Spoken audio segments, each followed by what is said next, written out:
Given the nature of the president's most powerful enemies at that time, and who had the most to gain from the assassination, my feeling is that there are four groups that are suspect. The more militarily oriented of the anti-Castro Cubans, people who felt betrayed by President Kennedy after the Bay of Pigs, the mob, who wanted the gaming rights back in Havana. They were losing millions of dollars every day since Castro closed the casinos. The ultra-right wing, who hated President Kennedy for virtually everything he stood for.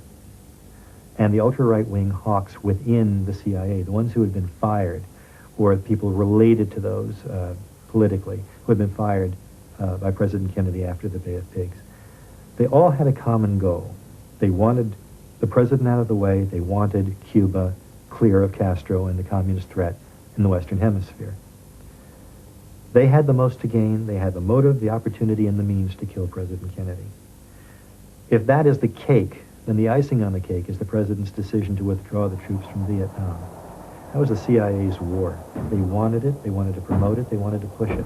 The people who I think had most to gain, as they saw it, were the military-industrial intelligence complex. It's a myth that the intelligence agents don't make policy. They make it all the time. They always say they're carrying out policy, and sometimes they are. The people who had most to gain were those who didn't want the peace in the world that John Kennedy had tried to turn the world toward when he and Khrushchev worked out the solution to the Cuban Missile Crisis. The people who didn't want John Kennedy to be president were those who were making incredible fortunes from war production. Had Kennedy lived, I think we'd have had no Vietnam War, with all of its traumatic and divisive influences in America. I think we would have escaped that. I think the world would have escaped the 50,000 odd Americans dead and 300,000 more wounded and over 500,000 more hooked on dangerous drugs and tropical diseases. The divisiveness of that war that so many of the people thought unjustified and unnecessary and it shouldn't have been there.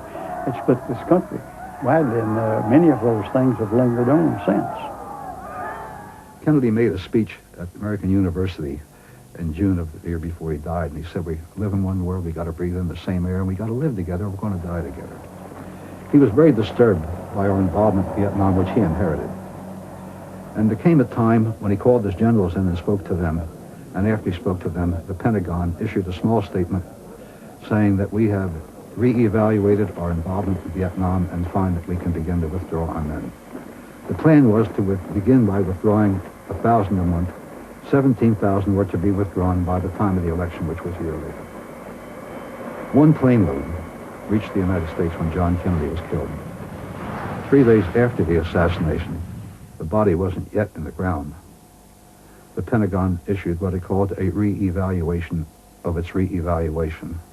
And they said simply that we found that our re-evaluation was optimistic. And the rest is history. The whole world turned around on it.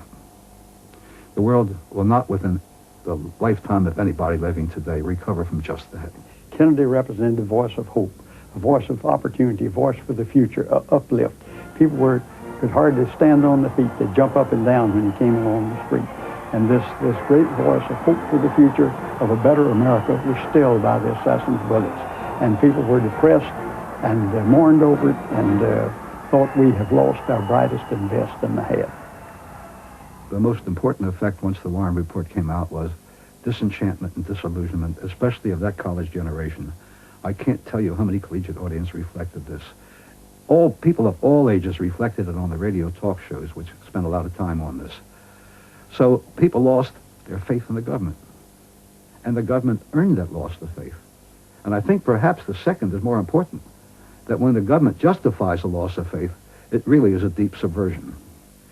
The strongest ally the cover-up has had has been the American media, both because they are unable or unwilling to accept the conspiracy or the fact of the conspiracy, or because they know better and are serving their masters well. One of the two. None of the things that the critics brought to light were treated responsibly by any responsible element of the press. If it hadn't been for the kookiest of all, the radio talk shows, we critics would not have been able to reach the people we did, and they were very important. The Washington Post resisted it, the New York Times resisted it, the major TV networks resisted it, unless you had something nutty, unless you had something dramatic, unless you had something they knew wasn't true. but substantial criticism never had a voice. And that's what the working of a democratic society requires. Most of all, when it's a crime of the magnitude of the subversiveness of this one, the assassination of a president.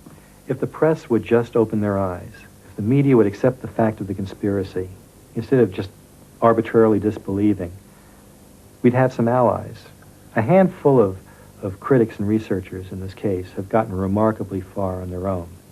But if the press would just be honest about it and question and do their job, we could learn a lot more. The fact of the assassination conspiracy is beyond doubt. Only the scope is in question. I'm a first-generation American.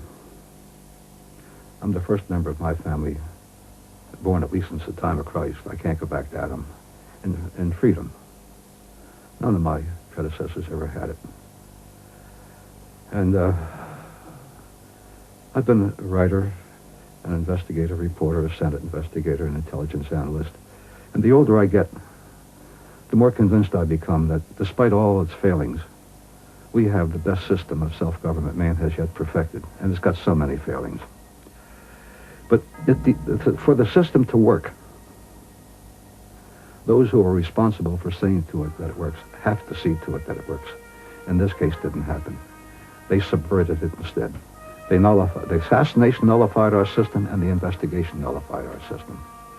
My investigation has been different than that of others who are known as critics, because mine is a study of how the institutions of our society worked at the time of Great Crisis and since then. And obviously, the conclusions obviously all failed. On all levels.